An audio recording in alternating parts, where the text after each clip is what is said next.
Well, I really appreciate you all being here with us today. We have a full agenda. Like I said, it's mostly going to be the presentations for the FY24 Stormwater Outreach and Education Funding Opportunity. So I have mentioned to all of those of you who are presenting that we're going to go in order from what I listed in the agenda. I will post that again in the chat. So get ready when it's your turn to present, share your slides. As a friendly reminder, please limit your presentation to 5 minutes, just because we have so many presentations today. We want to make sure we can get to everyone. So I will do like some kind of a signal if you are getting to the 5-minute mark and you need to stop so we can ask questions.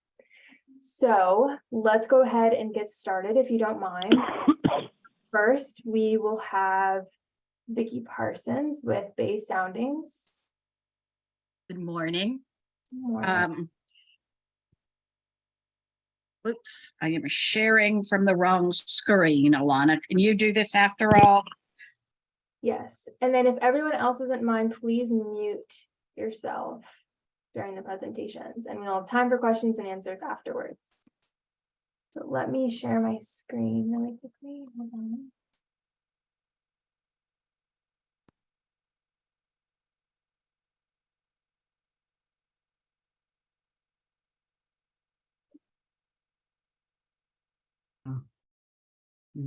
Started, I want to make sure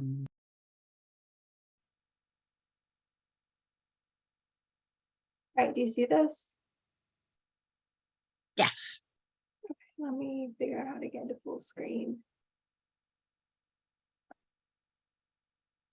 Okay,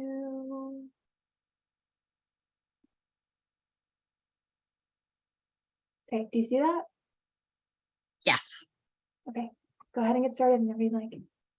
Good morning. I'm Vicki Parsons. I'm here asking for fiscal year 24 funding for Bay Soundings. I think most of you are familiar with Bay Soundings. We are in our 21st year. We are Tampa Bay's environmental publication. We cover Tampa Bay and its watershed. And what we do really well, I think, is in-depth coverage. We take a look at the important issues facing Tampa Bay, cover them well, particularly from the perspective of translating scientists. We work really hard to engage the public, to make these stories something that somebody wants to read, wants to understand. And we also do a lot of coverage on stormwater. We don't cover stormwater 100%, but since it's the leading cause of pollution in Tampa Bay, we do cover a good deal of it, particularly innovative habitat restoration, nutrient reduction strategies, the litter that we're all dealing with. Oops, can we go to the next page, Alana?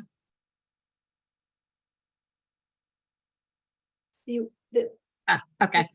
Our audience is pretty much anybody. We're online, we're free, and we can, we do a lot of Google advertising, a lot of Facebook advertising, which is what we're here to ask money for. And we work with a lot of organizations. I think I've probably spoken to everybody in this room. If not, you have good story ideas, please give me a call. My number's at the end. We work with the water keepers. We work a lot with Florida Audubon. We do the Florida Birding and Nature Festival. We work closely with USF. We've done stories on all of the Keep America Beautiful affiliates. And we really work to do a combination of very complicated stories and very fun stories. The stormwater stories we've published in the last year, past examples. Let me do this, because one of the things we do often is appropriate fertilizer use. illegal dumping, restorations. We do a lot of fun stuff on the restorations and now the living shorelines, particularly on those kinds of stories. We some of the stories we published last year include, and I don't usually read from slideshows, but I will on this one. Business leaders band together to mitigate stormwater pollution. That one was written by Justin Tramble, Tampa Bay Waterkeepers. Floridians need a constitutional right to clean water, by Joe Bonacia, the chair of the Florida Rights of Nature Network. And that is, if you're not familiar with it, a very important constitutional amendment that should be on the ballot in 2024. Wanting It All to Go Away by Lindsay Cross, who is the state representative from parts of Pinellas County and the water policy director for the Florida Conservation Voters. The new app makes Florida friendly landscaping even easier. If they don't have bylines on this, it means I wrote them. Mosi hosts Tampa Bay Water Days, and that should have had a byline on it. It doesn't, I'm sorry. The grass is not greener when it's artificial turf, which is a super important story that a lot of people have missed and is going to make a big difference on stormwater. The model shoreline ordinance plans for the future, and that's basically the model shoreline is how we can put things together and make them work better. So it's all of it's living shorelines, but it's expanded on living shorelines. It's a great story if you haven't read it. Reese, who I think most of you guys know, it also did a story on how the agency's making living shorelines from permitting. And then Ocean Allies is a part of the Keep Tampa Bay or Keep Pinellas Beautiful, doing single-use plastics with restaurants in Pinellas County. So our funding requests for 2024 is $1,200, and that is to write for 3 guest columnists, and that can be you guys if you have great ideas, and $3,400 in advertising. We have done extraordinarily well with the advertising, and let me pull that number because I had it right here. We had well, I don't have that number right here, but I can follow up. I will follow up with that in writing, Alana. It's in the written application. I just printed the application, the original, not the updated one. So thank you. Thank you very much. And any questions, here's my email. Please contact me if you have great story ideas or questions. Thank you. Thanks, Vicki.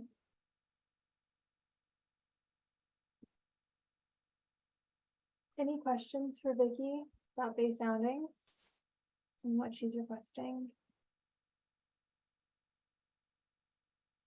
I will go ahead and ask one. Vicki, do you have any story ideas for next year?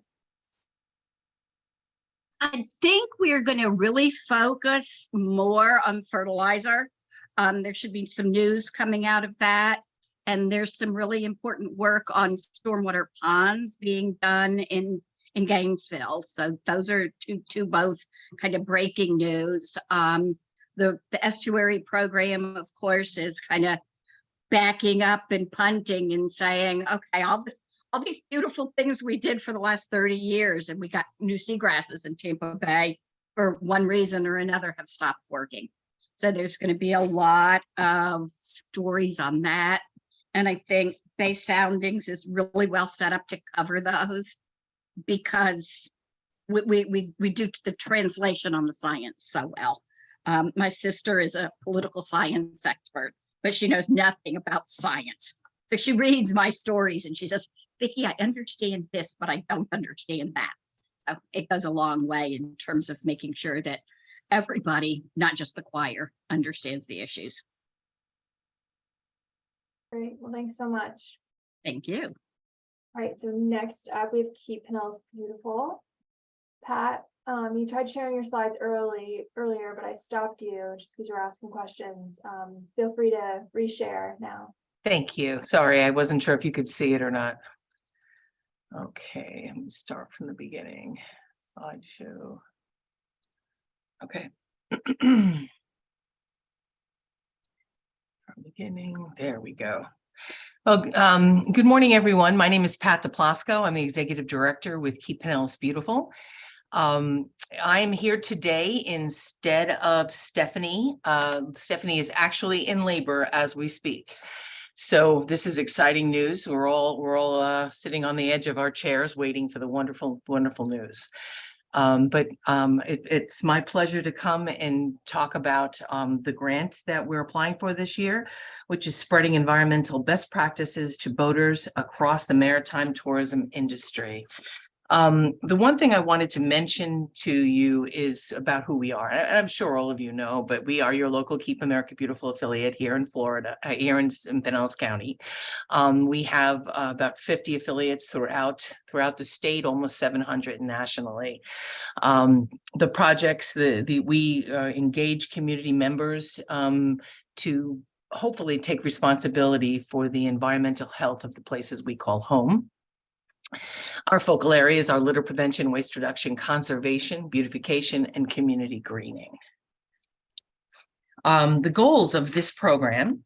Now, in the past, we've done a number of hospitality initiatives, and we have a number of partners that we've been working with, and we're really growing this. And we have a pretty good stronghold on the education of the members of the regular residents of our community and things like that. So we're really working to expand that to our tourism, into the tourism industry.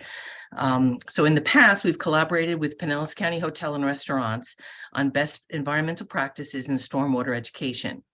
This year, our hope is to connect with the local business partners that rent canoes, kayaks, paddleboards, support recreational boating and boating tours, and host snorkeling experience to educate their staff and customers about stormwater management, local ecosystems, and how their personal behaviors are directly impacting the health of our waterways and marine life, and thus the livelihoods and the business industry. According to Visit St. Pete Clearwater, visitors 14.9 million annual visitors come to enjoy our Pinellas County waterways each year. Our deliverables. What we plan on doing is hosting a number of events and educating in different, and kind of a different format. The first thing we plan on doing is creating laminated waterproof guidebooks. And these guidebooks will be custom made to focus on the Tampa Bay ecosystems and our best environmental practices and stormwater education. The guidebooks will be made to withstand water and wind, so business owners can provide these to customers on a rental basis to learn more about our area. We're going to be providing tip cards. KPB will create tip cards that includes best environmental conservation methods to adapt when on the water. And these tip cards will be printed for our business owners to display, which will provide customers a quick snapshot of the essential things to know when on the water and visiting our Tampa Bay coastlines and interacting with our ecosystems. Our additional deliverables are our coffee and conversation events, which are very successful. We get an awful lot of people that come out to these, but we're going to host 3 program speaker series for business owners and staff to come together and have effective conversations on environmental topics focused on stormwater management, anthropogenic influences, and the environmental conservation of Tampa Bay. The tentative dates of these are February 24, March 24, and May 24. And some of the possible topics include sustainable tourism with guest speaker from the University of South Florida, Dr. Brooke Hansen, clean water and best boating practices with guest speakers from Tampa Bay Waterkeepers, and microplastic trends in Tampa Bay with Keep Pinellas Beautiful. At these coffee chats, we'll be encouraging businesses to participate in proper conservation methods by taking a pledge to protect our stormwater and ecosystems. An additional thing is we will host, okay, the speakers, the deliverables, grant deliverables, and I think I missed a screen. Hold on one second.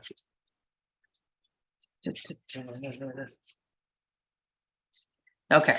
Additional grant deliverables will be removing debris from entering the waterways, from stormwater drains and the coastal areas. We're going to be doing 4 cleanups a year. We'll collaborate with business partners, guests, and residents to abate debris from entering the stormwater drains and littering coastal areas. We will host at least 4 cleanups from August 23 to June 24. A minimum of 2 waterway removal cleanups via boats, canoes, kayaks, and paddleboards, and 2 cleanups on land.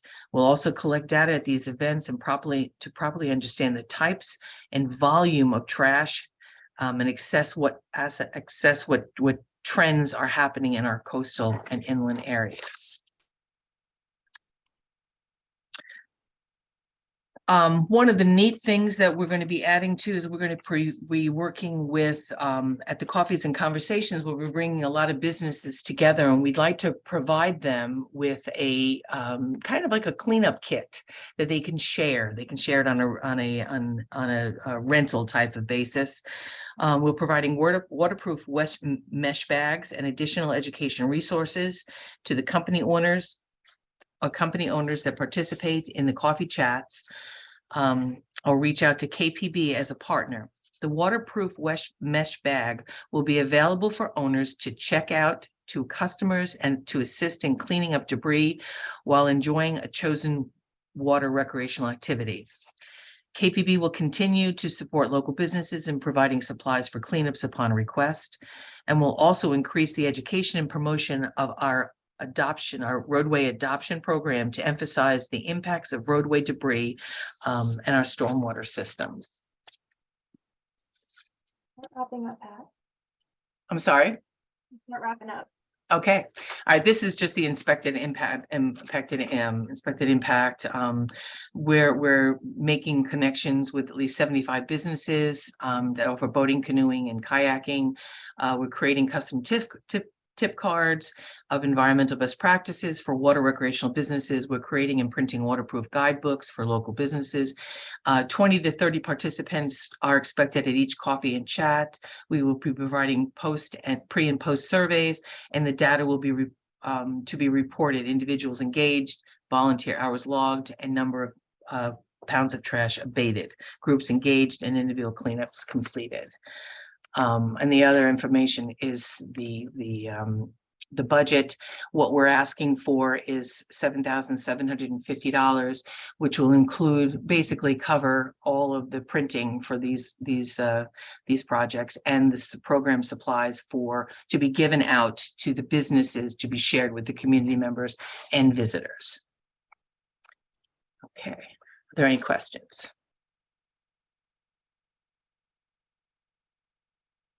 Great, Pat, thanks. Thank you. I believe you requested funding last year for the coffee chats as well. How did those go?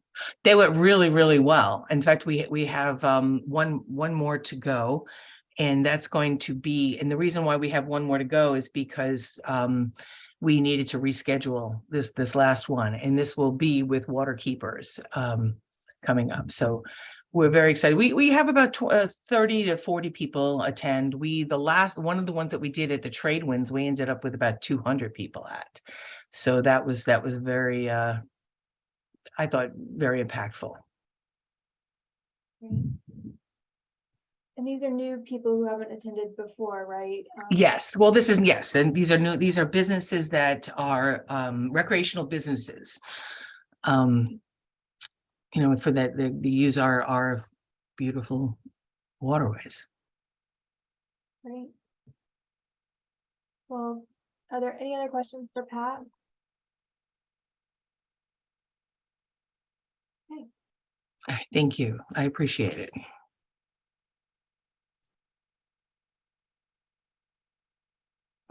Stop sharing the screen.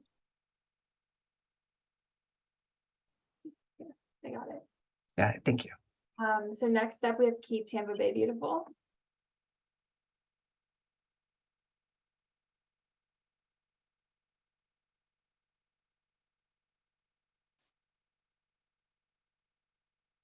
Christina, are you talking? We can't hear you. There we go. Can everyone see that one? Or the presentation view, I guess? We can see your notes, so you might want to just switch screen. There we go. Yep, you're good to go. Oh, right. I don't know how to like. Perfect. Okay. Hi, everybody. My name is Christina Moretta, and I am with Keep Tampa Bay Beautiful. I'm taking Deborah Evenson's place in this presentation, and I am talking about our Robles Park Storm Drain Art from Local Artists Initiative. So they're kind of the same thing, like Keep Pinellas Beautiful. I mean, our mission is to promote environmental stewardship through all of the education opportunities that we go out in school, corporations, any kind of public events, and also through volunteer opportunities that we hold pretty much daily. Like we have volunteers go out and clean up, and they're either cleaning a road or a park or a waterway. We focus on waste reduction, we focus on conservation, and we focus on beautification of Hillsborough County. The Robles Park Storm Drain Local Artist Initiative is one of my favorite things that we do, just because it can combine not only environmental education in a really fun way. These kids are able to see something that they haven't seen. It's beautiful. It's a piece of art on the floor, and they're looking at it and they're wondering what's happening here. Because a lot of times when I pose a question of like, what is a storm drain? Not a lot of students can answer that question. Once I say, okay, well, where does the water flow when it starts raining really hard? Then they can kind of give me an idea of what that is. We have seen an increase in student education of storm drains with our local artist initiative. The students are able to go out, they're able to like really realize that this is a storm drain. And then we're educating them what happens after that trash goes down the drain. So all of our storm drains have usually only rain down the drain or some kind of educational fact on it with our logo on it and a beautiful either animals or just kind of an environmental setting that's going to be on that storm drain. Since storm drains are the mouth of our waterways, every time it rains, obviously the trash and the pollutants are in a straight or carried down the storm drains. And I can tell you, it's not just only students, but it's adults as well. I've seen lawn care companies blow debris down the drains. I've seen people just kind of sweep things in my neighborhood down the drains because they don't really understand where it's going. So this initiative, it's not, like I said, not only beautiful, but it really does have that education piece to tie everything in. We'll be painting storm drain inlets and that will serve in public arrangement since they will be visible for everyone in the community. And then also we're hoping that the Storm Drain Local Artist Initiative will inspire youth and adults in our community and businesses and governments to take an active role in really protecting and educating others about our local water supply. And that kind of gives you a little idea about kind of like what I was talking about and about heightened awareness.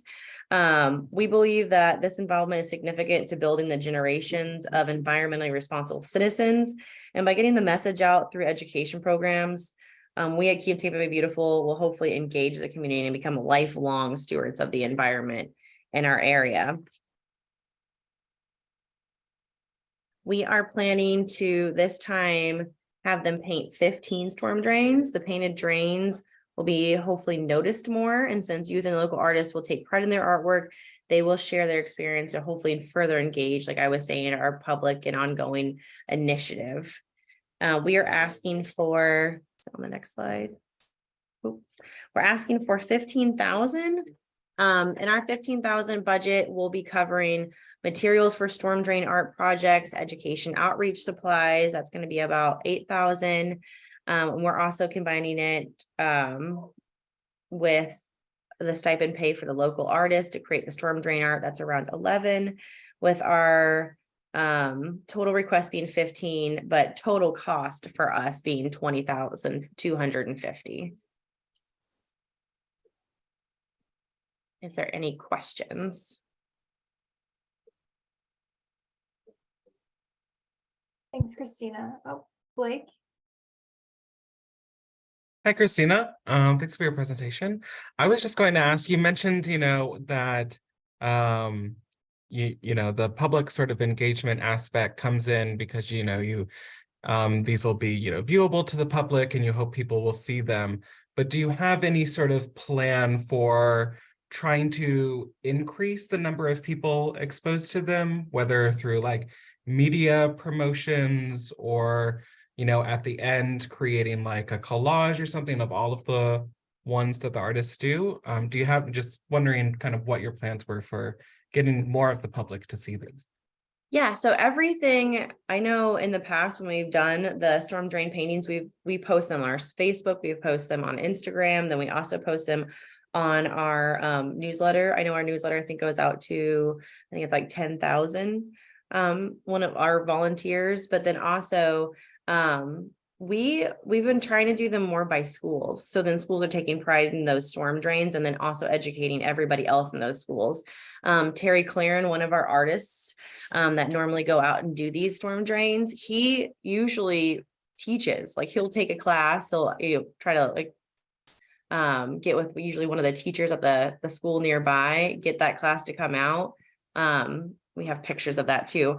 I think it's in one of the pictures in the back, but of like the class coming out and actually him talking about it. So it's not just one class, it's that one class, then educating everybody else when their friends walk by, like, oh, what is that? Or then when those parents walk by and those children, they can then explain them, this is what this project was, and this is why it's important to protect our storm drains.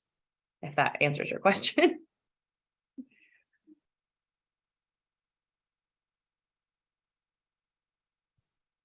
Thanks for the question, Blake. Anna Marie.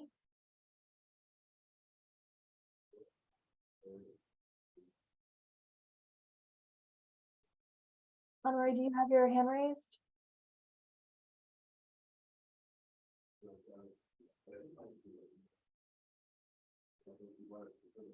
How about now? Uh-oh. Yeah, you can hear me now. You can hear me now. Okay, good. Good thing we got that out of the way before my presentation. Thank you, Christina, for your presentation. And I'm just curious, how do you seek out your local artists for the project? Our local artists are people that usually we've been working with for years. We have been working with them through various projects. So normally we don't go out of our normal people that we talk to. So usually we offer it to those people first that have partnered with us in the past. Terry, I know personally, the last time we did our storm drain initiative, he not only did the storm drains that we were in the grant for, but then also when people like in the community asked if they could, like he could paint storm drains around them, he went out and painted extra storm drains without even being asked. So that's kind of like usually the artists that we're picking are people that are really just are involved with their organization and really do care about the environment, not just looking kind of for a paycheck. And are they getting paid for their time in painting, or are they volunteering their time? No, they will be getting paid. So part of our budget is the stipend pay for local artists to create the storm drain art. I will say, like I said, I know usually Terry and Anita personally that they've done these before. Usually they use that money that will go back into supplies for their stipend if there's extra storm drains that needed to be painted, like if somebody were to ask. Okay, great. Thank you. Christina, I have one more question for you. So I'm so glad that you're out there to explain to the children, what storm drains are, why they're so important, keep debris out of. But when you aren't there, people will be passing by these storm drains. Do you have any intention of adding additional signage with the storm drains? Because I know in your application, you said you're primarily going to be using only rain down the drain as your message. So, that can be a little vague to the general public, if you're not saying why that is the case. So, additional signage or maybe some more of an explanation on the storm drain itself might help and actually getting people to understand your message. Yeah, no, I completely agree with that. I mean, definitely maybe additional signage. I can tell you for the painting portion of it, it is very difficult to actually write and have it actually legible on the storm drain. So I will say usually the artist will say very simple is a lot better for the storm drains. That's why we're choosing only rain down the drain. And then we have a stencil for our like actual logo, but like an actual signage and near the storm drain is a great idea. I can definitely talk to Debbie about that one. Right. I guess that would go for everyone too, because I know there are several who are proposing that kind of signage, that we just want to make sure that these messages are really resonating with people. Only rain down the storm drain, they might ask, why, what else would go down a storm drain, and we might want to say, well, no debris, only rain down the storm drain, or, just expand upon that a little bit so people actually remember it. Perfect. Great. Thank Thanks so you. much, Christina. I appreciate all the questions. So I believe you are also doing the Tampa presentation, right? Yes. Yes, I am. That'll be what was that? Do you want to do that now, or do you want to wait till the Tampa slot? I can do it now. It's going to be a little bit quicker just because it's around the same thing. Okay, up to you. Perfect. So I am also going to talk about the drain marker program. So the City of Tampa Storm Drain Marker Program. It is a little bit like our storm drain art, but it does have those markers instead, and it's a little bit easier for anybody to do it. So we are asking, and we don't have a presentation for this one, but these storm drain markers will serve as a preventative measure and will hopefully educate again the public to help protect their neighborhood and their water quality in their area. We are requesting $3,260 for this project, and that will cover 1,000 markers. And those coded custom markers will cost about $326 each. And we got a quote from our manufacturer, and so then that's where our $3,260 for those storm drain markers will come from. We personally like storm drains, just like I said, just because of those markers we're able to distribute, and people are able to then place them where they're necessary. Again, the message only rain down the drain, like you said, could be vague, so maybe additional signage would be used in that situation as well, and then replicated throughout the region. And the goal is to hopefully expand the marking program in the downtown areas and the neighborhoods in the Tampa's jurisdiction.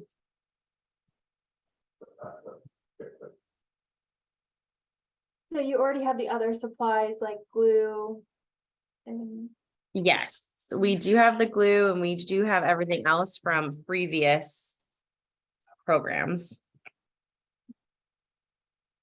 any questions about City of Tampa's proposal for 1,000 storm drain markers? Jonah, I like your comment in the chat about what messaging was proven to be best, which was no trash in drains, keep our water clean. Very clear cut, gets the message. People remember that. So I think it's great. Yeah, that's a good one. Everyone should take note.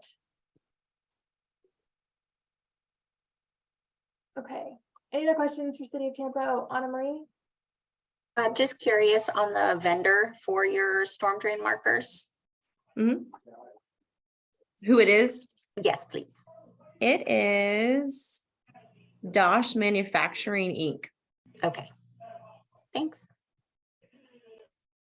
That seems to be the kind of the go-to manufacturer that I've seen around here. Me too. That's why I was just curious if there was anybody using anybody else. Thanks. All right, thanks so much, Christina. Thank you. Alrighty, so because we got City of Tampa out of the way, City of Tarpon Springs, make sure you are ready right after City of St. Pete. So we will go to the next one, and that is City of Largo for the City of Largo Rain Barrel Program. Good morning. Let me go ahead and share my screen. Can you hear me? Yes, thanks, Sheridan. Awesome. Let me get in presentation mode. There is a storm rolling in, so I apologize if you can hear any of it, but maybe the sound of some rainfall will be relevant to my presentation. Let me see, how do I get this? Okay, so you should be seeing like the whole, nope, maybe you see same thing. How's that now? Oh, no, go back to before. Go back, okay. So just swap your screens. You see up, click on display settings at the top. Yep, I'll do that again. Okay, so that should be the right one, correct? Okay, perfect, thank you. So good morning and thank you for the opportunity to present. My name is Sheridan Jamont and I work as the Sustainability and Resilience Administrator for the City of Largo. This morning I'll be presenting on our proposed rain barrel program expansion. The city was fortunate enough to receive funding from the Tampa Bay Regional Planning Council Stormwater Outreach Grant for an earlier rendition of this program. To date, 267 rain barrels have been delivered to homes across the city of Largo. Program participants also received multiple education opportunities for this program. A largo.com/rain barrel website was created to provide information on how to set up their rain barrel, how to use the captured water, the importance of stormwater capture and diversion, and other frequently asked questions. The website, as well as many emails to participants, also contained a link to SwiftMud's Rain Barrels, a homeowner's guide publication. And finally, the city partnered with UF IFAS to create the City of Largo Rain Barrel Starter Guide video to provide an additional pathway to learning this information. So after these rain barrels were delivered, we mapped the locations across the city to get a snapshot of how equitable our program participation was. And we see a pretty great distribution of barrels across the city. It does look to be slightly more concentrated in the central and West Largo, with less locations showing for East Largo. There may be a number of reasons for this. East Largo has a greater mix of commercial and industrial zoning, as well as a higher number of apartment complexes and parcels that are unincorporated to the city. However, East Largo also contains many communities that are lower income and or primarily Spanish speaking. So these could also be barriers to our outreach efforts and program participation. 6 months after these participants received their barrels, we sent out a survey to gauge program success and improvement opportunities. We had a pretty good response rate with 100 people taking the survey. And of these respondents, 71% reported they actively used the water in their rain barrel. We did send the survey out in May, so it was very dry. 19%, an additional 19% reported they had the rain barrel set up, but they were waiting on rain. 82% found their rain barrels easy to set up, use, and maintain. And we also took the opportunity to ask some demographic questions. And we found that roughly 30% of respondents have a household income that is less than the median household income for the city. So that's definitely something that we want to keep an eye on moving forward with the future expansion in this program. So it has been a really sought after program by our residents. Each time we've announced that we have rain barrels available, they're all claimed and a wait list is generated. Because there continues to be such a demand, we are seeking to expand our program by doubling the amount of total rain barrels. So we are seeking $14,380 as part of this funding request, with the city providing a $5,000 match to purchase 280 more barrels. As mentioned, this expansion would yield a substantial increase in our program participation, doubling the current amount of rain barrels that we have out in the Largo community. In this next phase of the program, we will also be making some of our education and outreach materials available in Spanish to ensure participant accessibility. In our outreach methods, we will also be specifically targeting our neighborhoods in the East Largo area to ensure that we have a more equitable spread of participant locations. And finally, this expansion would allow us to maximize stormwater diversion. So we estimate that an average 1,000 square foot roof can yield 31,000 gallons of rainwater diversion annually, with the total potential number of homes for this program expansion being just under 550 homes. That would mean that we could possibly divert nearly 17 million gallons of rainwater each year just through the use of these rain barrels. So that was our proposal in a snapshot. I'm happy to answer any questions and thank you for your time. Thanks, Sheridan. Do you have any questions?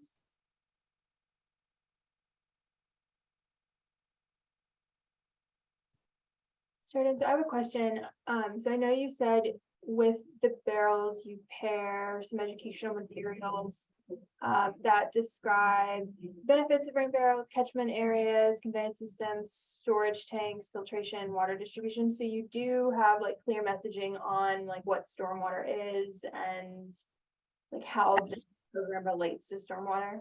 We do. We kind of provide a general like stormwater 101 that's beyond just rain barrels, right? Of like what stormwater is, where it goes, why it's important, and then why it ties into rain barrels and how it's important to capture and harness the water. So we do that both initially on the video that we created with UF IFAS, but also in some of the like pamphlet printout materials that we give with each rain barrel. And you did send a survey after they received the barrels. Yes, 6 months after. Do you ask a stormwater question on there to see like what their knowledge is on stormwater? You know, that's a great question. So we asked how easy they found the educational material. Like we assessed what educational materials they saw. So we asked like, did you see the video? Did you see the website? Did you see this, to make sure that like we're reaching them? But we didn't ask like a general stormwater knowledge question. So for this next proposal for the program, we still intend to send another survey out to the next round of participants 6 months after, and that's definitely something that we could include. Yeah, I think that might be a good question to ask, you know, just to gauge their knowledge, what they remember about stormwater, why it's important. Yeah. Great. Any other questions for Sheridan? I have a question. How have you guys been able to measure the effectiveness of putting these rain barrels in? Do you guys have any like metrics that you were able to see since installing them the last time? Other than if they're being used, right? So through that survey, right, asking like, have you set up your rain barrel? Was it easy? Have you been using it? That's about the only metrics that we have. Otherwise, we probably have to be, we could probably ask like how many times, right? Have you like emptied your rain barrel through use? It's a little more of an ask for our program participants to kind of track. But it could be an interesting idea to do like a small group, right? Where as part of receiving a rain barrel, they track for us. I think it could be an ask. We're just relying on them to remember to keep account. Other than that, I can't think of any kind of measurable metrics that we could try and yield other than the number of rain barrels that we give out. Yeah, I was just curious. No, it is a great idea. It would be great to have some more quantitative results other than the estimates that we assume from the use. Right, that could definitely help fact check, you know, the numbers you're saying, you know, it's saving this many gallons. We could, it's hard to pinpoint it down. There's a lot of variables, but we could try and see like if they'd report any savings from their water bills. But there are multiple components to a water bill though, so. Well, I think it's a great water conservation measure, and I hope more cities will do similar programs in the future. Thank you, and thank you for enabling us to do it, so. Yeah, well, thank you so much. We will go to the next presentation, and that is Mosey, Tampa Bay Water Days. Hey, good morning. Let me see if I can share my screen here real fast. Does that work? Can you guys see that okay? Awesome. All right, let me introduce myself real quick. My name is Catherine Exedy. I'm the outreach manager, outreach education manager here at Mosey, and I've got Ken Davis with me today, who is our grant writer. And we are presenting on Tampa Bay Water Days. This past year, we had our second annual Tampa Bay Water Days Festival. And just to give you a quick project overview, if you're not familiar with what we're doing, Water Days is a 2-day event where we have a day for students and then another day for the community. And we educate on stormwater issues, sustainability, and environmental science that is directly impacting Tampa Bay.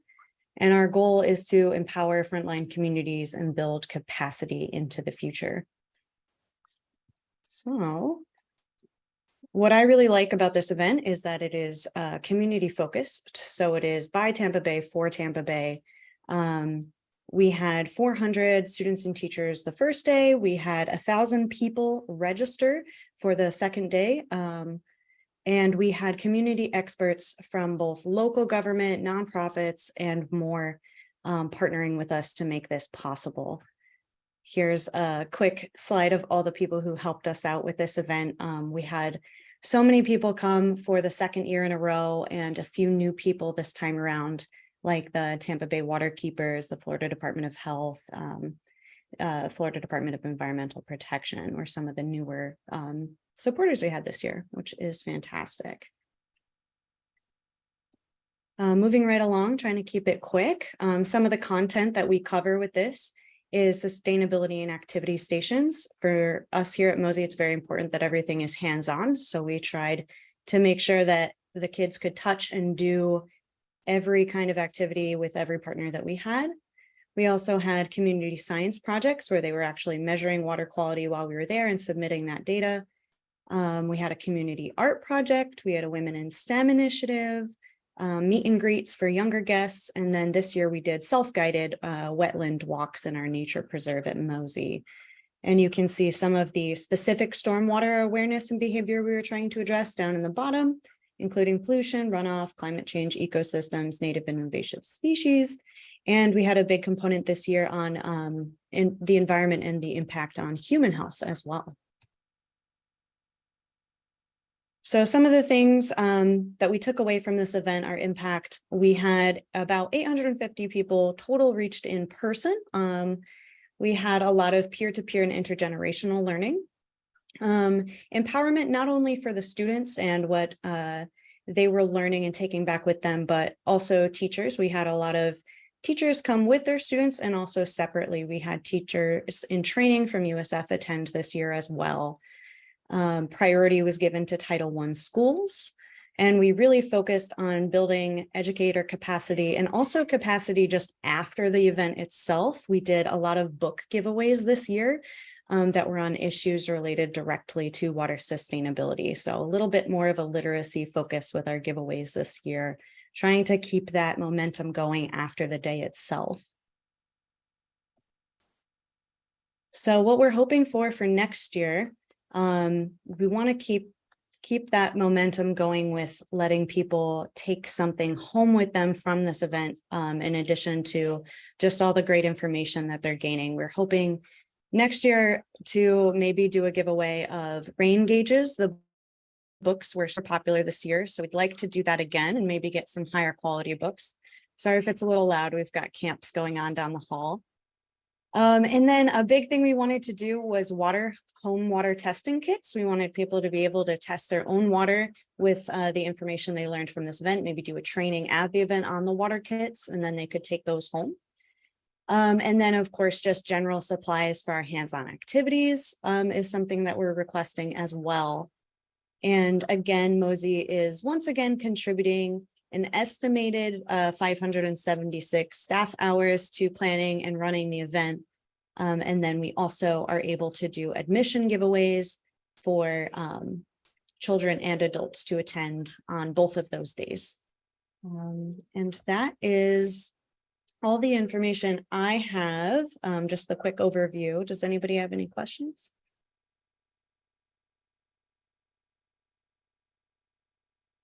Anything you want to add? Thanks, Catherine. Thank you so much. I know a lot of you all here have gone to this event. Quick show of hands, how many of you attended before?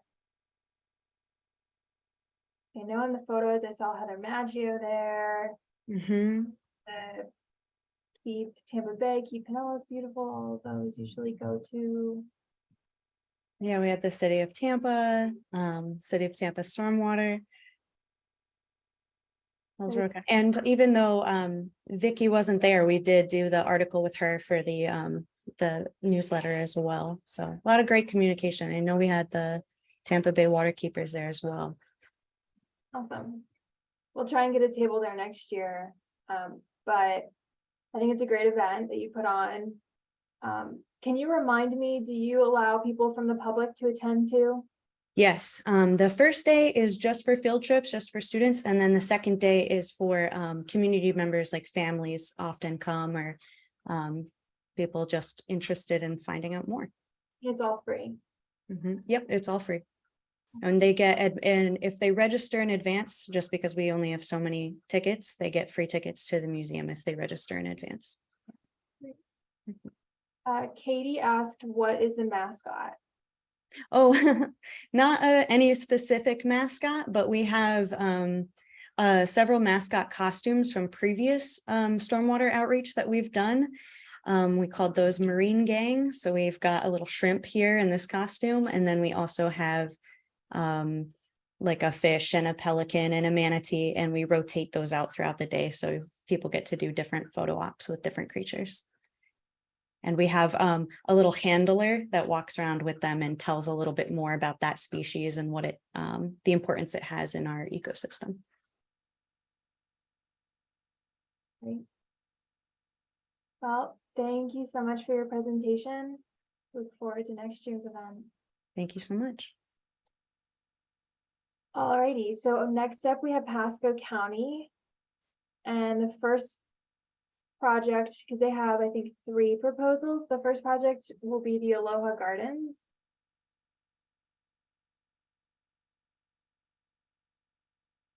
Okay, can you guys hear me?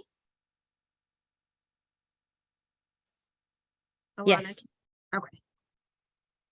All right. And this project, actually, it's not through Pasco County, it's through Keep Pasco Beautiful.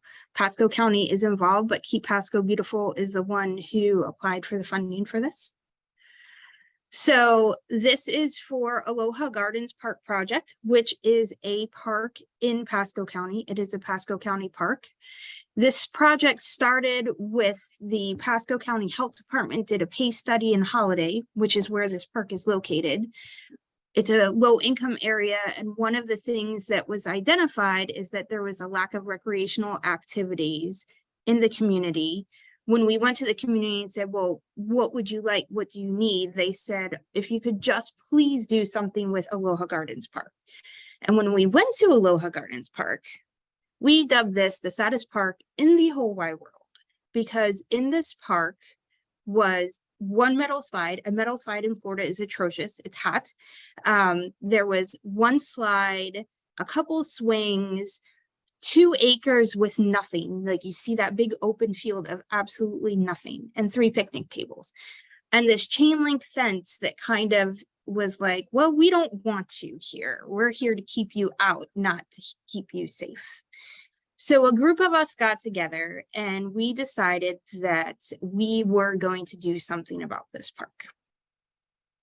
The partners that we pulled together was Keep Pasco Beautiful from that nonprofit standpoint. Pasco County Health Department came in with that PACE study. What they were able to do was bring $60,000, but their health department funds are very specific as to what they can be used for. So they could spend that $60,000 on a playground, but they could not pay for installation. Playground installation is very expensive. So Pasco County Parks actually is covering the installation costs for that. Pasco County Long Range Planning is working on some funding with the tree mitigation program to cover the cost of putting actual trees in that total blank landscape. Obviously, we're partnering with the Parks and Rec on it. Holiday Community Cares is a group of businesses that are interested in trying to help that area. And we're also working with the Rotary Club of Holiday. This is the proposed playground. We're super excited. It's actually been purchased. So that's what's going to go in, where the metal slide is coming out. So the part that we are looking at on this is, so we have this park. We want to put in a rain garden as well. We're phasing in along with this rain garden. We're also going to be doing a dog park in the back of the park. I already mentioned that we're going to be having some trees in there to create some nice shade spots. But we want to do a rain garden, but not just a rain garden. We want signage in the rain garden explaining what it is, explaining the importance of it, explaining what is stormwater, how can you contribute to making this a positive impact. We want to do a message board, like a kiosk, so that we can actually switch out whether we're doing information there for the community. The community will also have a point person that has access. If there's things going on, they can place it in there, but we can put stormwater messaging in there as well, and rain garden messaging as well. We want to do an art installation piece, which I know in a way seems kind of weird and hokey, but next to, in that picture, that's Filbert. Filbert is our mascot, and Filbert with a PH. And we take Filbert to all of our events. We actually had him created, and everybody loves him and hashtags it. But what we've recognized through Keep Pasco Beautiful is that with education, you kind of have to sprinkle it in a fun capacity. So everybody is into social media now and Instagram and posting pictures.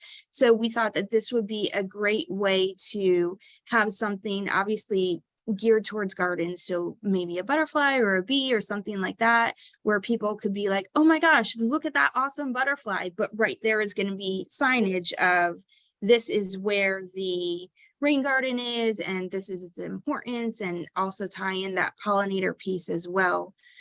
We have some money in here for graphics to do some signage in that kiosk, but what we also want to do at the same time when we are unveiling this project is we want to do some social media ads on the rain garden, but the importance of rain gardens. So we're going to have an aspect on Keep Pasco Beautiful on our website to talk about rain gardens and how people can actually do them at home in their place.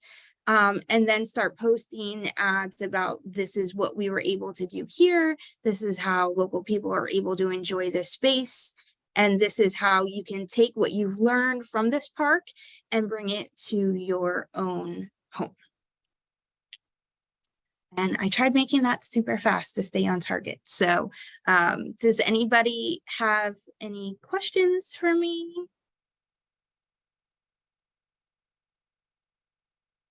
Thanks, Kristen. So just Middle size. Yeah. our installation, you said that that will be a butterfly, or is that Um, going to be the turtle? It's not going to be the turtle. We're going to link it to, and I said butterfly, but we're not dead set on that yet, but linking it to something that is related to a rain garden that can actually flow better into that space. A sea turtle in the middle of a rain garden. I mean, you're protecting sea turtles, but it doesn't make a whole lot of sense. That just happens to be what we currently have.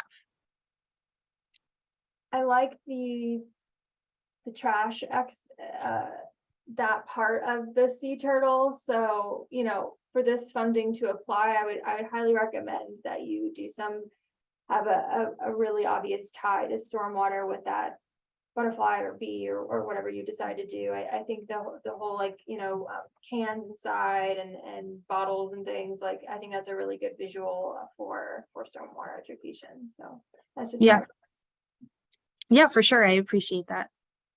Anna Marie. Alana, great presentation, Kristen. I like the idea of all the different components that you're looking to incorporate into this park to enhance the community. I'm curious, are you looking at doing, and my question is, I guess, two-part. Are you looking at doing multiple rain gardens or one rain garden? And is the inflow into the rain garden coming off of like street runoff? Is there a pipe to a stormwater pond you're looking to intercept, or is it open rain catchment? It's kind of an open rain catchment area, but there are also some depressions in that park as well. The back of the park backs up to some conservation area.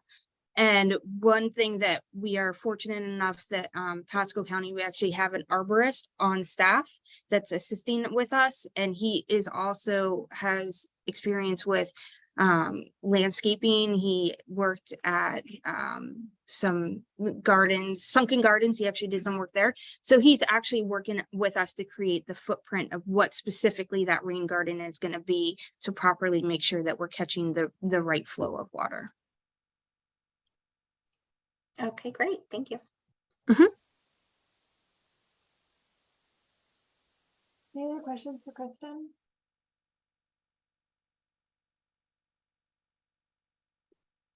Alrighty, well, thank you very much, Kristen. Look forward to seeing how Thanks. that turns out.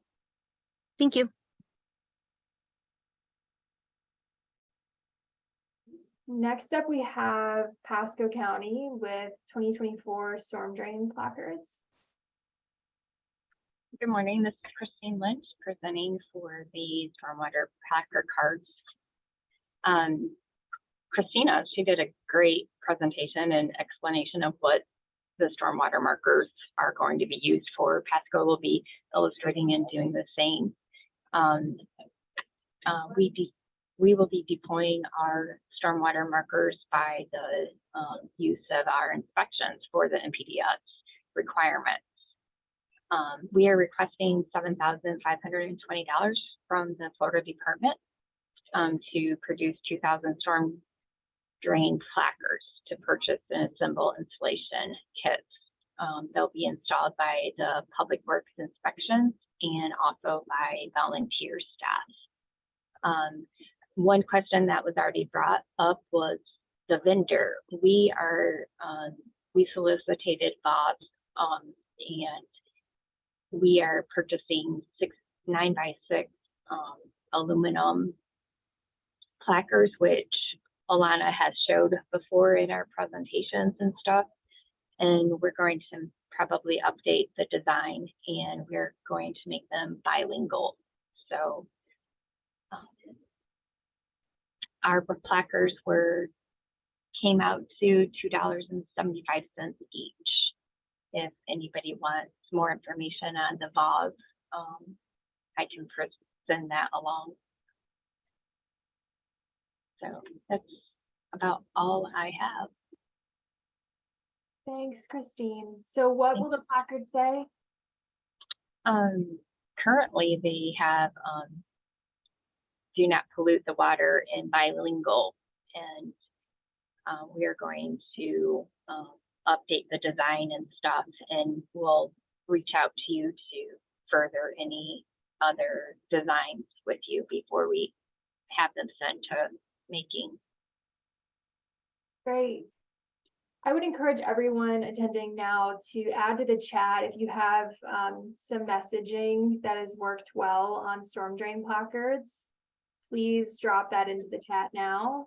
I think we had a conversation at our last meeting on storm drain placards. So Christine, if you weren't there, I'll make sure you get the recording of that. But we had some really good information that was shared. But thank you. Yeah, I think we could compile some good ideas for messaging in the chat, because I know most of you here have dealt with the placards before. So thank you so much, Christine. Do we have any other questions for Pasco County, Christine, the placard idea? Have you all done these before? Yes, we currently have them installed on approximately 500 drains throughout the county. And we have over 18,000 inlets throughout our county. And depending on where our cycle is in the inspections of how and what will be concentrated on. So it'll be a dual effort when we comply with the inspections through the NPDES. Our guys will install them as they go. So do you plan on sustaining this, after this coming year? Because I know you're applying for 2,000 of the placards. You say you already have what, 800? You still have? We have like 500 deployed currently. And yeah, we wish to continue. And we also want to see how well they stay in place and track it a little bit better than what we have done in the previous years. But I think it's important to keep them bilingual. Absolutely. I really like that you guys are doing that. I don't think I've seen that before on any of the storm drain placards. So kudos to, making them diverse and, reaching more audiences. Any other questions for Christine? All right, well, thank you so much. Great job. Thank you. So we have one more presentation from Pasco County on their family water camps. Good morning, everyone. My name is Katie McMillan. I'm the grants specialist for parks, recreation, and natural resources.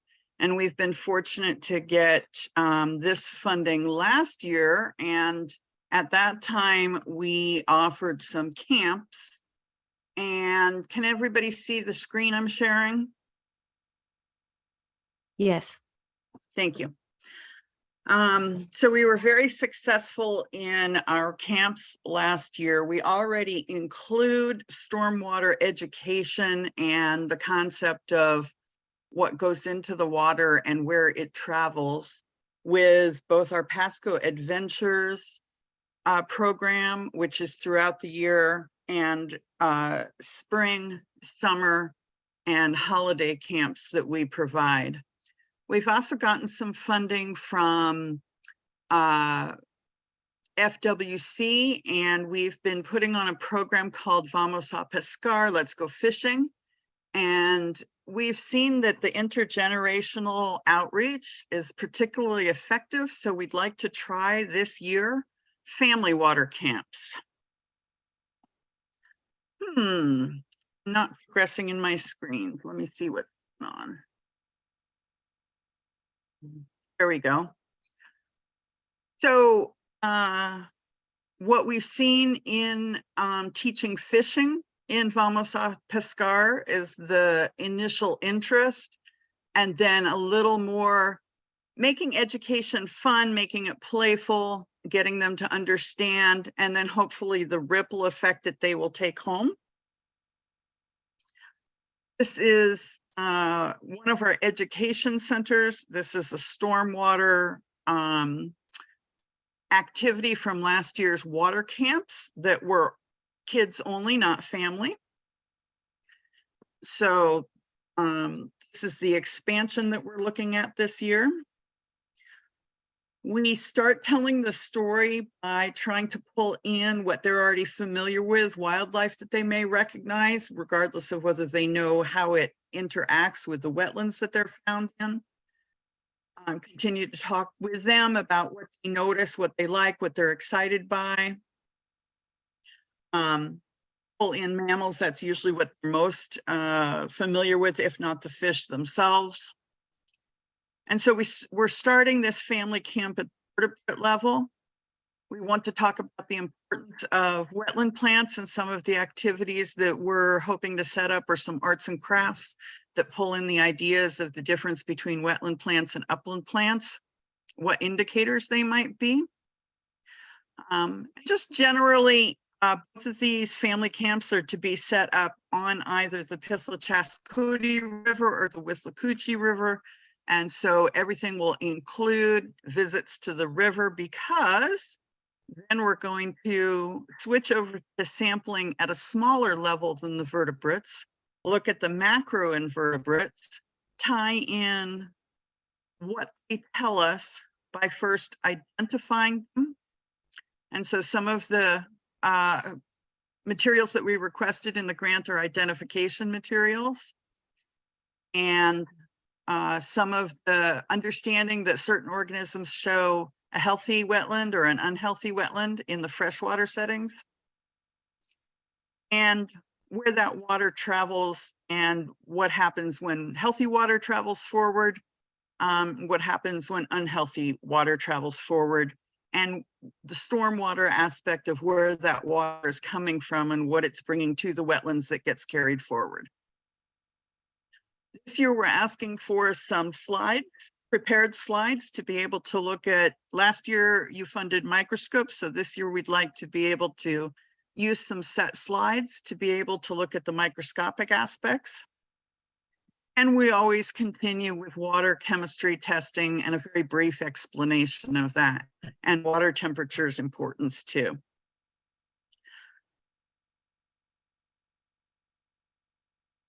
So we really talk about choices at home and choices on community level, and what effect that has on the inland water systems and the greater Gulf of Mexico, Tampa Bay, that the waters lead to.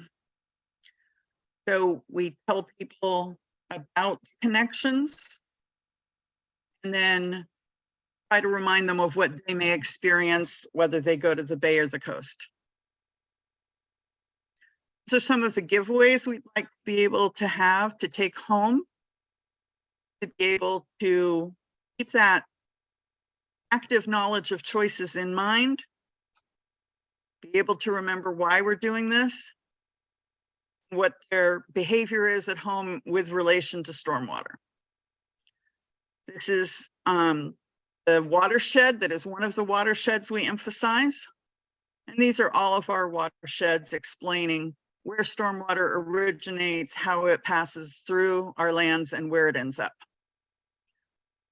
So we just keep emphasizing the behavioral aspect of it. And since we're doing this at a river, it's usually a pretty fun way to do it, and why it is we're doing it ultimately. Does anybody have any questions?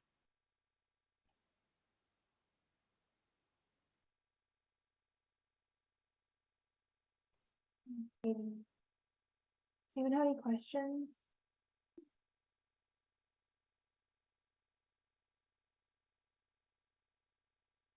So it's great. You know, when educating kids, they can bring home the materials, and in a way, you're also educating the parents too. I saw some of the materials that the take homes, and it would be great if you had more stormwater themed take home materials. I think the ones I saw were more related to like ponds and probably not stormwater ponds though, and some other water resources. So I think, you know, if you have any, if you can send them home with anything with that clear stormwater messaging, I think that would be great. I would love to do that. And I am less familiar with sort of bright and cheerful family-oriented stormwater materials. The stormwater materials I've previously been aware of have been more academic looking. So anything that you can pass on to me about resources, I would love those. So this may be a good, you know, point for collaboration.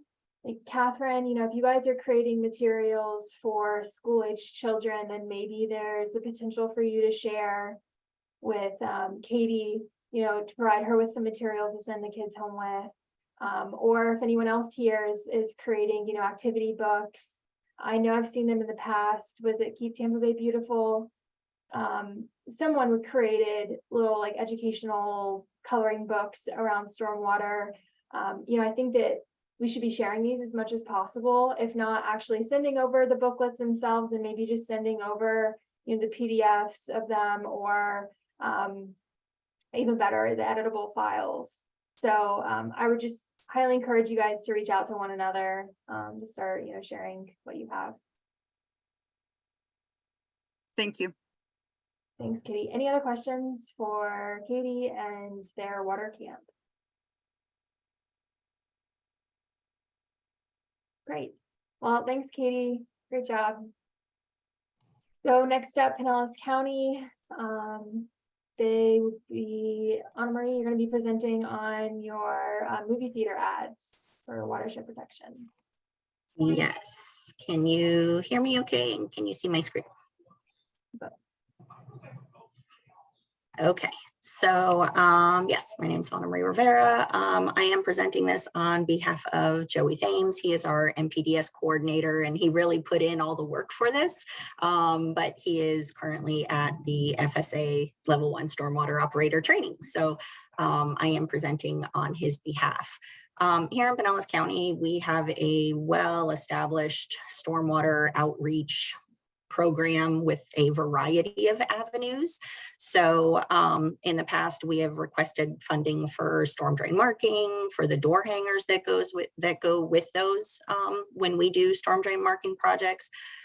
We've requested billboard ads, we've requested door hangers for pet waste, all kinds of stuff. So we just decided this year we wanted to focus our proposal on a new PSA that we've created. In the past, we have done PSAs for watershed protection, for Don't Feed the Beast. I'm sure you remember that one. That came right after the 2019 big red tide issues that we had here. So we created that PSA for grass clippings and pet waste and not to feed the beast. So this grant request is actually the second half of our campaign. We have 2 new PSAs that we created this year that were really focused on promoting the UF IFAS and Pinellas County partnership for the Adopt a Drain program.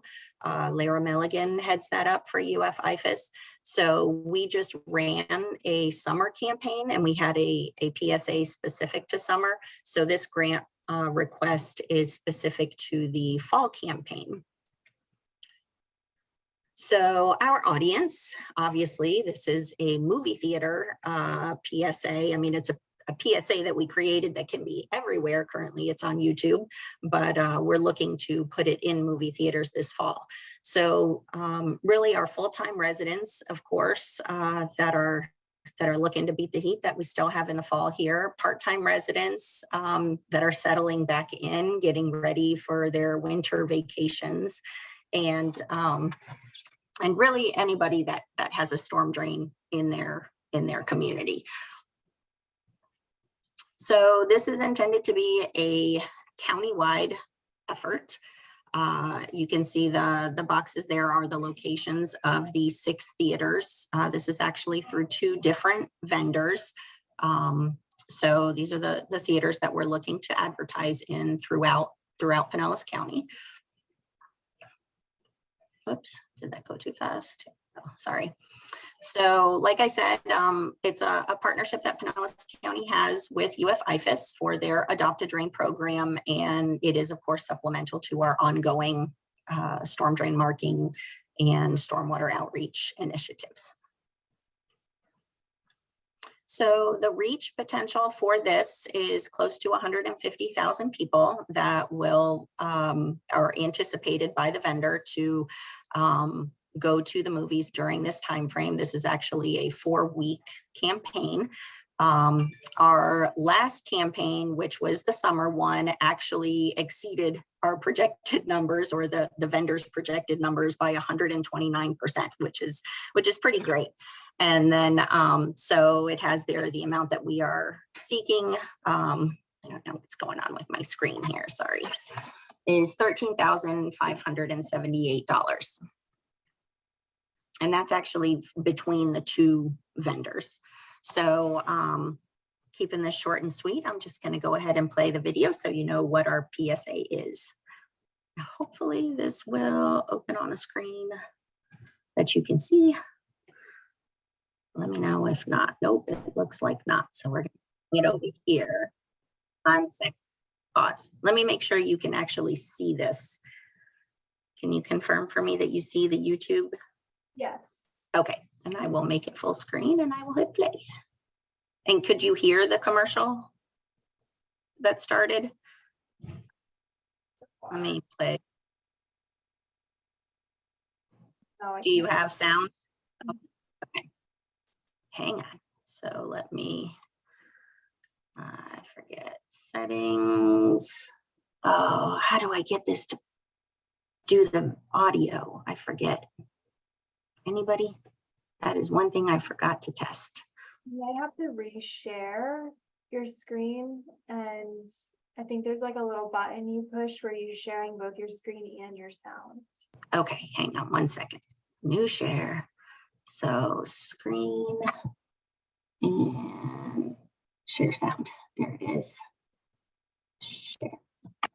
Okay, let's try this. Fall is a time of lower temperatures, Are you good? Can you hear that? Good, thank you. falling leaves, and pumpkin spice everything. Those falling leaves are also on the minds of Public Works stormwater employees, not for their beauty, but for their potential to clog the stormwater drainage system and cause flooding. As a resident of Pinellas County, we need your help in identifying storm drains that are clogged or have the potential to become clogged. You play an integral role in reducing street flooding, preventing water pollution, and improving our local environment. What can you do to help in your neighborhood? First, if you see a clogged storm drain, report it. Use the SeeClickFix Pinellas County app or call Public Works at 727-464-8900. Second, get involved. Pinellas County's Adopt a Drain program provides information and resources to adopt storm drains and take a proactive role in their maintenance. When residents and their local governments work together, we all benefit. Visit pinellas.gov and search for Adopt a Drain to learn more.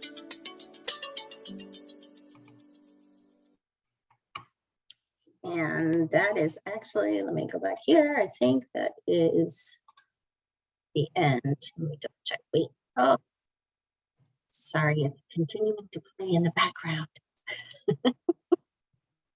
Stop. Sorry about that. Okay, so that really was the last slide. I'm pretty sure it was just intended to be any questions. Not sure if I am still sharing. You're good. Oh, Did it go? we can see it. Sorry, kind of bombed at the end there. Not sure what happened. You're sharing, so you're no longer sharing. Thank you.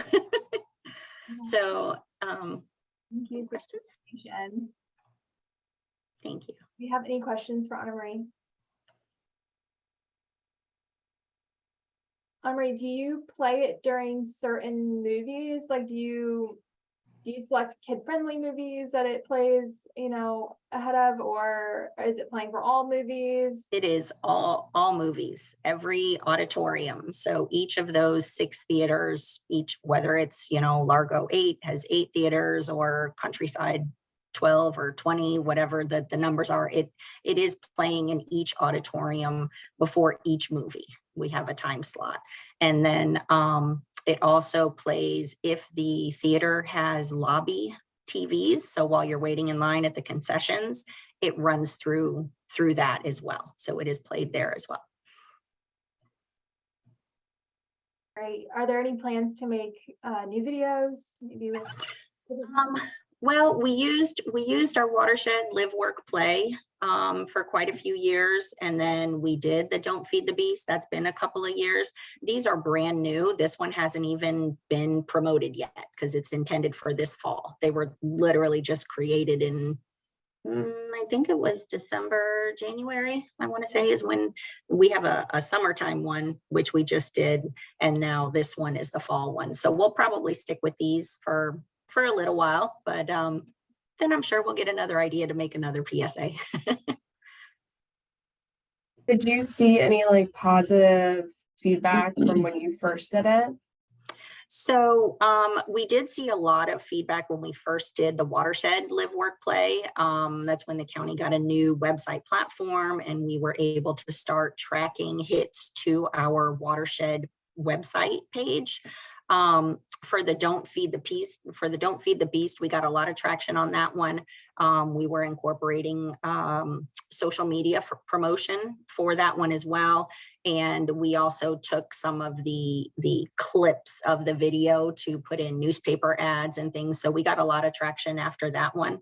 For this one, starting with the summer one, I haven't gotten to speak with Lara yet. That summer campaign ran, I think it was beginning of May to mid-June or end of April to mid-June. So it just finished up. So our intention is to really work with Lara as folks come to her for the Adopt a Drain program to ask them, you know, did you see it in a movie theater? You know, we always see an uptick in our stormwater related complaints after we do big outreach campaigns. So that's kind of par for the course. You know, it's out there. It's hard to track specific numbers, but we do a lot of Facebook promotion, and we can track that, you know, from the comments and the likes and the shares and things like that as well. So it is our intention that even though this is, you know, specifically for movie theaters, we will still put it out there in all the other avenues that we can as well. I like Blake's idea of adding a QR code to the ad. Oh, that's a good idea. I think I don't know if we had talked about that. I wasn't in on the development of these videos. I know it was our staff, as well as with our marketing and communications group. But that is a great idea, and we'll keep that in mind going forward. I don't know if we can edit this video to do that, but I can certainly ask them. We have a great team in our marketing and communications group. So thank you. Thanks, Emery. And I think this is a great initiative. I think you guys have been the only ones that I've seen do these movie theater ads. I'd be really interested to see the results if you had someone posted outside of the theater afterwards, after the movie, and you like gave them just a quick, 2-3 question survey to see, if they remember the ad before the movie started and what the message of the ad was, just to help determine its effectiveness. But that's something to consider in the future. Yeah, absolutely. And while that I do love that idea, and we've kind of batted that around when we first did the Don't Feed the Beast one, because we really wanted to figure out, are folks seeing this? What do they think? And we learned from the vendors that while it may be a little creepy from some folks, but when you go to a movie theater and you use your phone, they have like this digital fence. So you can pay for more service where they can push out messaging to people who attended the theater during your ad weeks. I don't know how they would do that, whether it's an email, a text message. If you're maybe part of the movie club or something, like Regal or AMC, but there are ways through the vendor to pay for those types of opportunities for surveys. So yeah. Even just having a physical staff person there at a time when a few movies are going to be ending, and you just have a quick paper survey for people to fill out. Just do that a few times, just for a sample. Sure. Volunteers, interns. Thank you. Yeah, that's great. So next up, we have Pinellas Park, and they're presenting on their 2024 Stormwater Educational Material proposal.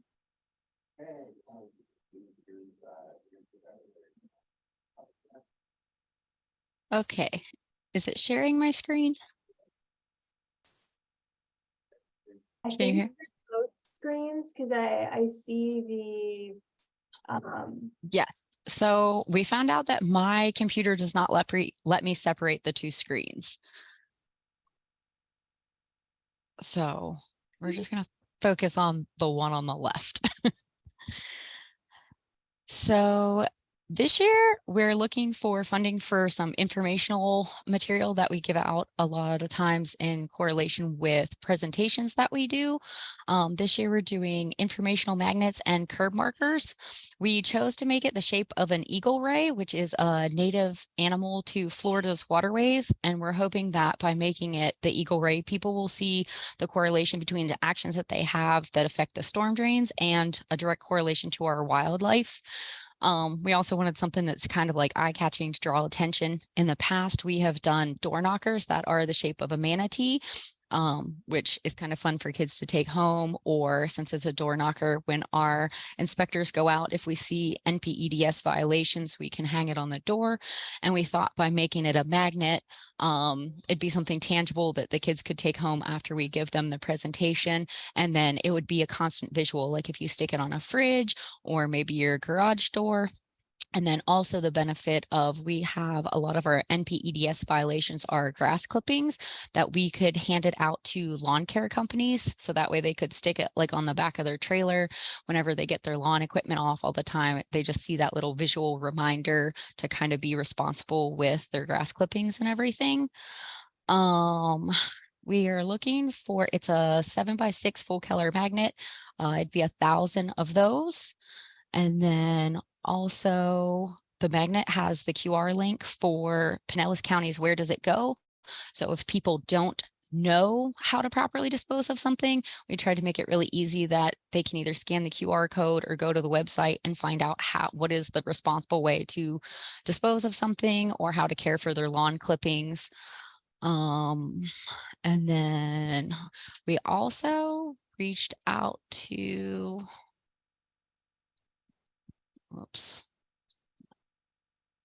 Okay, now it's just gone rogue.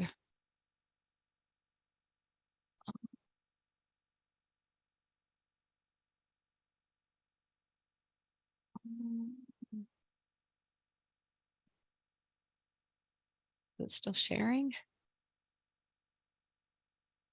Can you still see that? No, you have to share again.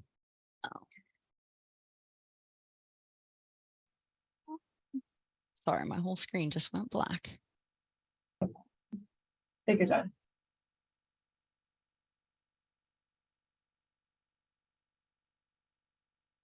Hey, Amanda, I'll share my screen. I was going to say, can you see it? Can you see the prototype one? There we go.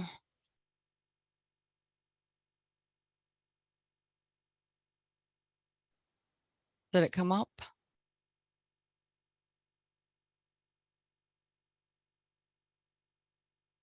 I see it now.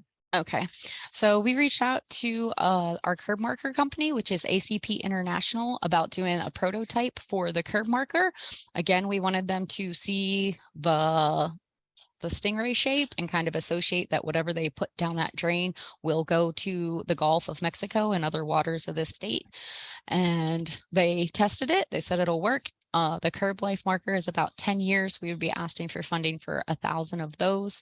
And then that way, every year we typically put out about 1,000 curb markers, and we could renew every year the older ones that are the regular circle shape.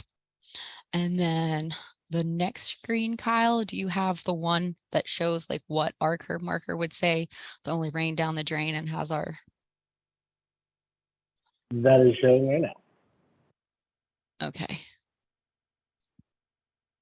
So for 1,000 of the magnets and 1,000 of the curb markers and the adhesive, we're asking for $6,470.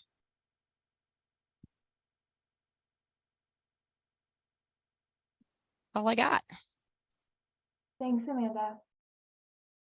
Is the design set in stone, or are you guys flexible on, are you able to change that? I just bring that up because of Jonah's comment earlier about what he's found to be the best tested language, which is no trash and drains, keep our water clean. That might be. We are flexible. The only issue is for it to fit on our drain inlets. It's only a 3.5 inch by 5 inch curb marker. So whatever we can legibly put on there, we're flexible on the message that we put. Well, I would highly encourage you to consider maybe trying out that language too. Okay. Certainly do that. And,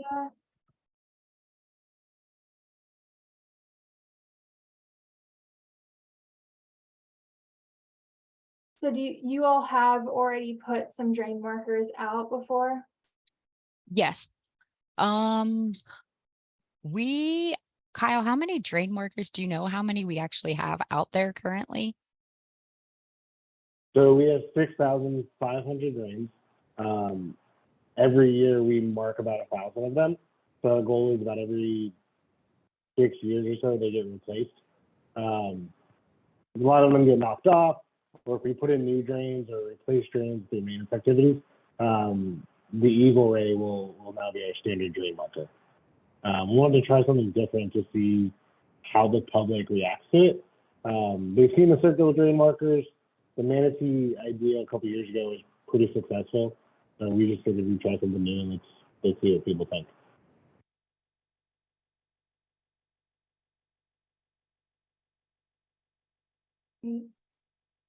Any other questions?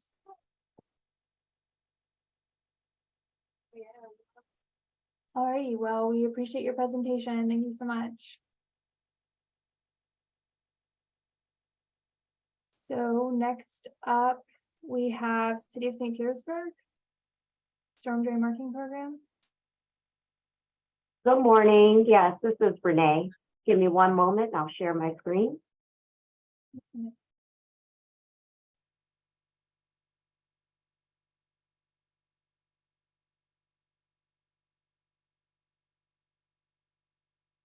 Can you see the presentation okay?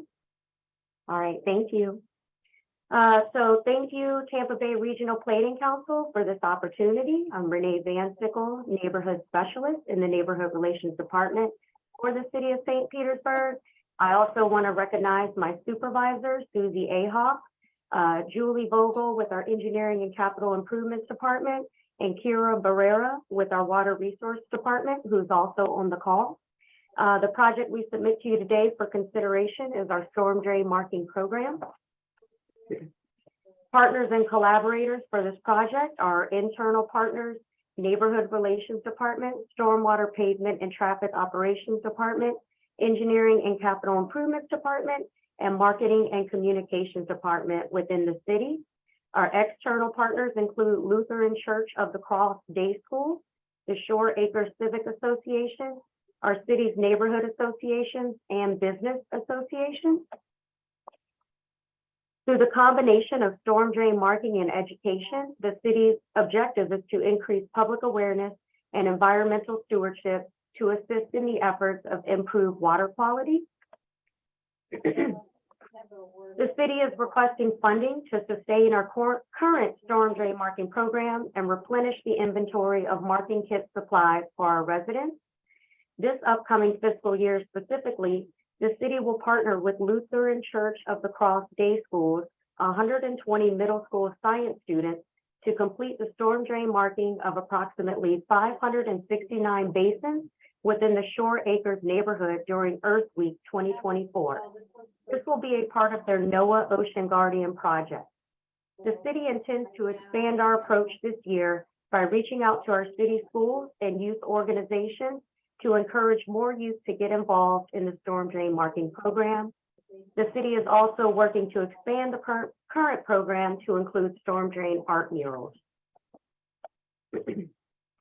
Behaviors this project targets are dumping and littering on our sidewalks, streets, and storm drains into the sewer system, lack of understanding and importance of stormwater flows, and becoming stewards of our streets and waterways. Expected outcomes and benefits include an increased knowledge of storm drains, increased activism, engaged in educational interaction with residents about stormwater issues and water quality awareness, and environmental stewardship and pride of ownership in our community.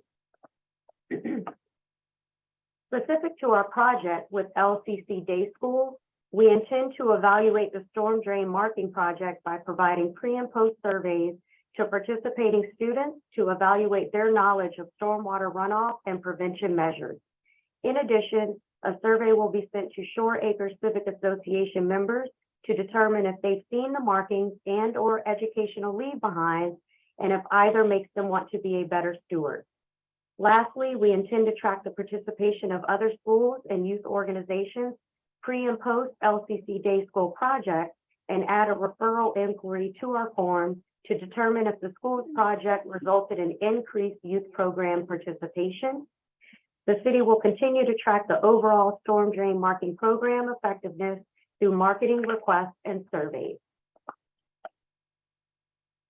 The city storm drain marking program is supported by the Tampa Bay Estuary Program's Comprehensive Conservation and Management Plan, Activities SW1, PE1, and PE2, and the Tampa Bay Surface Water Improvement and Management Plan, Action SW1. The city is requesting $5,437 to purchase supplies for our storm drain marking kit and replenish our inventory to continue the program and provide enough storm drain marking kits for 120 students. A breakdown of those costs and supplies are shown to you in this presentation. At this time, storm drain marking placards are not in need of replenishment. The cost of one storm drain marking kit is approximately $50.59. This includes all supplies except for the placard. Each kit is created for use by up to 2 people and would equate to $25.30 per person. Each kit marks up to 15 storm drains with 1 tube of liquid nails, equating to $3.37 per marking placard, and each placard has 7 years of life. All supplies within the storm drain marking kit are recyclable except for the liquid nail. For the LCC Day School project, we've estimated that there are 2,240 housing units within the Shore Acres neighborhood.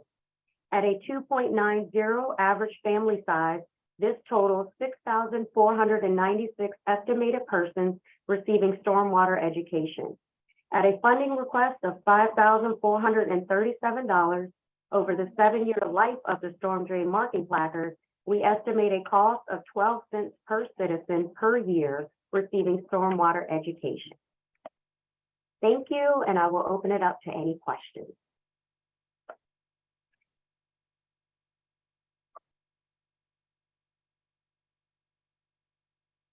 Thanks, Renee. Great job. Thank you. If we were audited, I would just.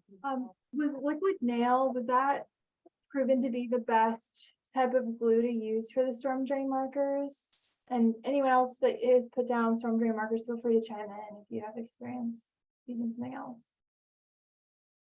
And honestly, that's like Is that what you? That's what's been provided through our city stormwater department, but we are certainly open to suggestions. I know that your office specifically uses a different type of liquid nail than we use. So, and we found the ones that we're currently using expire, and you know, we do not want to waste any money. So we are certainly open to alternatives and suggestions that others might be using that may be a better fit.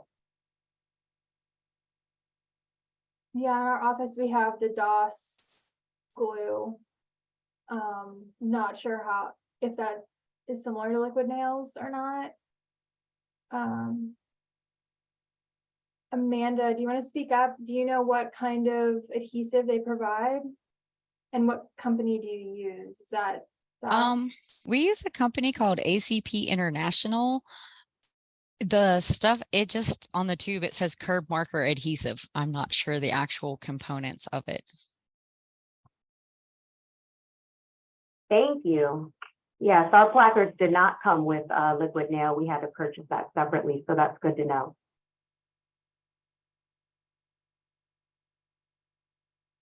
Great. Anyone else want to chime in? Feel free to add that to the chat. Do you have any other questions for Renee?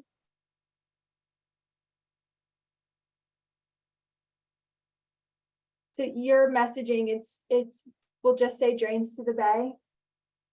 Yes, that's what the placard says. However, with us trying to reach our youth and kind of pivot that approach, I'm working with our marketing and communications department right now to change the marketing messaging and how we promote the program. So we're working on some flyers and educational material right now. And then we will create a communications plan to really dive into that this year. Great. I'm glad to see that. Yeah, with just drains to the bay, I'm not sure everyone associates putting their like lawn debris, you know, as a bad thing. If it drains to the bay, you know, they'll say, okay, well, it's just leaves, you know, it's okay if it goes into the bay. They don't see it as a bad thing necessarily. So I think expanding upon the messaging in any way you can is great. I think I saw a comment earlier about doing door hangers in the neighborhoods with the new markers. That seems like a great approach as well. Yes, and we already do that. Great. Cool. Any other questions for Renee before we move on to our last presentation? Okay. Well, thanks so much, Renee, and wish you the best of luck. Thank you. So we saw City of Tampa's earlier, so now we will go on to the City of Tarpon Springs and their Only Rain Down the Drain Vehicle Wrap Education Program. Are you able to see my screen or not? Yes. You can? Okay, because it's making me try to sign back in again, and I'm like, I think I'm sharing it. Tarpon Springs is going to continue their vehicle wrap education program with their Only Rain Down the Drain. And after we've sat through this, we recognize, Paul and I are both sitting here, that we probably need to change the wording on that. But what our original goal was to encourage what we're already doing. It's our best way, especially in a small city such as Tarpon Springs, to get the message out, is to do the vehicle wrap program. We had an additional idea to paint the drains, but unfortunately in Tarpon, we have to go through an art commission, and that was going to be a very lengthy process, and we weren't going to make it in time. The reason for the vehicle wraps is that we are continuing to have staff have to go out and unclog the drains, and we're still getting a lot of pollution. And Paul, do you have anything you want to add to that? Nope, he says no. He's making me do all the hard work here. And basically what we're going to do is we have 4 vehicles that we want to add the wraps onto. We have a stormwater truck, a street sweeper, we have a signs preparer person, and we have a sanitation supervisor. And all 4 of those vehicles get a lot of mileage within the city limits. They're out there every day. They're getting seen by all of the residents. And we felt like that was our best way of kind of getting the message out to everybody, and continuing to do that. If you can see the funding, we're requesting $11,938.89. As it states on here, they last approximately 3 years prior to being replaced. And each vehicle is driven 10 to 15,000 miles in city limits. So when that's all broken down, it breaks down to about $994.91 per vehicle per year. And since they last 3 years, that's where we came up with the 11,000. Here are the quotes that we received. Here is one that we have already on one of our city trucks.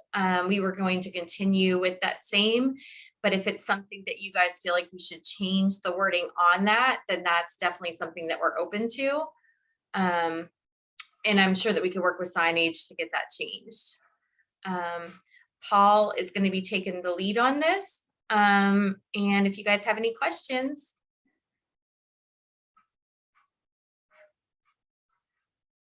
Great, thanks, PJ. Anna-Marie? I do not have a question, but I did want to let you know that we have been doing vehicle wraps for a long time, and just now this year I'm starting to get feedback that the wraps are either fading or cracking, and we are 8 and 9 years in. So it is likely you will get way more than 3 years. And that would be great. Yeah, if we can get even more mileage out of it, that would be awesome. Absolutely. We initially, when we first started doing wraps, we wanted to make sure that we would have our vehicles for at least 3 years. So we were putting that in our grant proposals earlier, that we knew we would have the vehicle for at least 3 years. But obviously, with the economy, with the limited resources, our vehicles are not getting replaced in a 3-year time frame. So we have some really old vehicles that are still on the road. They're still out there. And so our wraps are definitely we're getting more out of them than we expected. So I just wanted to share that to the group. Thank you. What company do you use, Anna-Marie? We have used a couple of different ones. Signage is one of the ones that we've used. We've used Skyway Signs and Wraps. That's another one. Those are pretty much the 2 that we have right now, because the county has a requirement that they have to be a certified 3M installer. We went through quite a few different vendors initially and found that was the best bet for us anyway. So yeah, those are the 2 that we use. Anyone else here have a different vendor that they use? Good question. I'd be curious. Yeah, that might be a good thing for us to share. If not during this meeting, then maybe the next one. Yeah, that was it kind of relates to one of my questions I had for you, PJ, about your truck wraps. So Tarpon Springs has applied for funding for truck wraps over 4 years. So 4 different projects have been awarded, I think totaling $10,000. So how many of your trucks now, or how many of your vehicles still do have wraps on them? I'm going to let Paul answer that because I'm not sure. That would be every one of them. We still have every one of those trucks that were wrapped I take that back. One street sweeper is gone. We'll have 2 sweepers out there. So the one brand new and eligible we have will get the wrap. And then the one that's out there still has it on it. So we have not gotten rid of anything but the one old sweeper. Okay, good to hear. All right, any other questions for Tarpon Springs and their vehicle wraps? Great. Well, thank you so much for your presentation. And that concludes all of the presentations. I appreciate everyone's time. You all did a great job. It was really interesting learning about your projects. And I hope all of us learned something here about what you're doing and what we can keep an eye out for over the next year. So let's go into the next item on our agenda, which is announcements. Does anyone have an announcement they would like to make? It can be about stormwater or anything else that's applicable. Any events coming up, Anna Marie? Yes, I would like to put a plug in for our monitoring and assessment group. They are continuing with the living shorelines. We have, I think this Saturday, July 22nd is one. They're definitely short on bodies for July 29th. And then August 5th, I think there's 3 days. And so, yeah, let us know. And that's the volunteering at Philippi Park. Yes.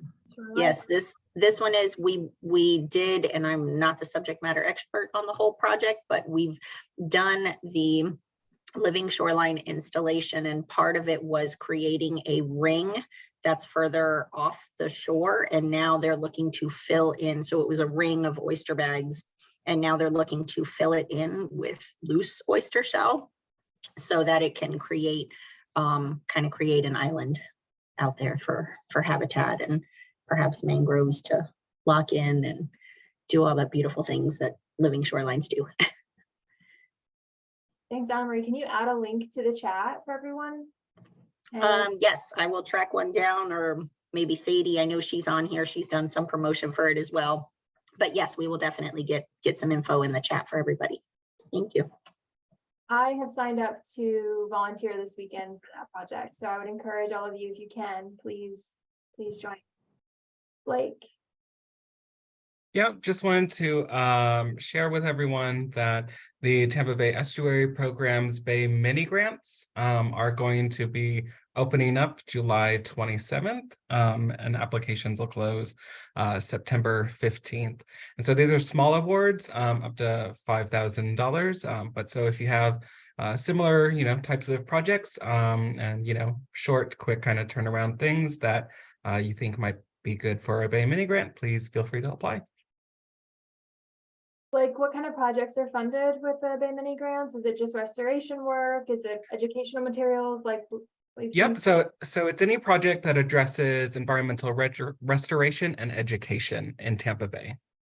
Yep. So there's a whole variety. It can be, rain garden implementations, or it can be school educational materials, field trips, all types of different things in there. And if you go to the website, you can also see past recipients to get an idea of the different types of projects that would qualify.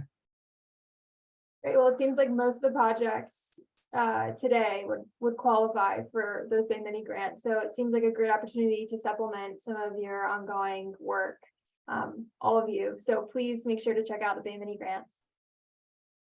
Any other announcements before we sign off?